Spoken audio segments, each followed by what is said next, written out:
The Artemis II astronauts check out their ride to the moon, practicing post-splashdown recovery operations for Artemis II, and the Webb Space Telescope checks out a record-breaking star. A few of the stories to tell you about this week at NASA.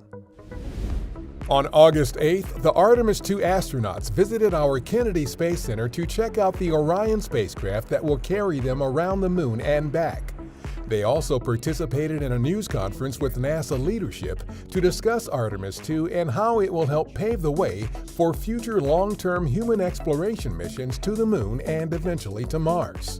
The measure of success for Artemis II is seeing our colleagues on the lunar surface, seeing our colleagues assembling Gateway, and then seeing people that are following in our footsteps walking on Mars and coming back to planet Earth. Artemis II will be the first mission with astronauts to the moon in more than 50 years.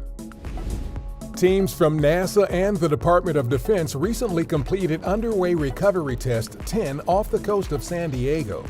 They practiced operational activities that will be used to safely retrieve the Artemis II astronauts and Orion spacecraft from the Pacific Ocean at the end of the mission. The approximately 10-day flight will be the first Artemis mission to send astronauts around the moon and return them safely to Earth. Our James Webb Space Telescope followed up on the Hubble Space Telescope's observations of Earendel, the farthest star ever detected in the very distant universe within the first billion years after the Big Bang. Webb's near-infrared camera revealed that the massive star is more than twice as hot as our Sun and about 1 million times more luminous. Astronomers also think that based solely on the colors of Earendel, it might have a cooler, redder companion star. This October, NASA will launch the Heliophysics Big Year, a global celebration of solar science and the Sun's influence on Earth and the entire solar system.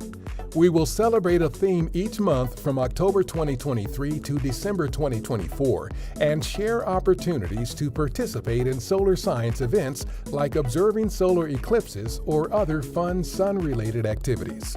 Learn more at go.nasa.gov/HelioBigYear. That's what's up this week at NASA. For more on these and other stories, follow us on the web at nasa.gov/twan.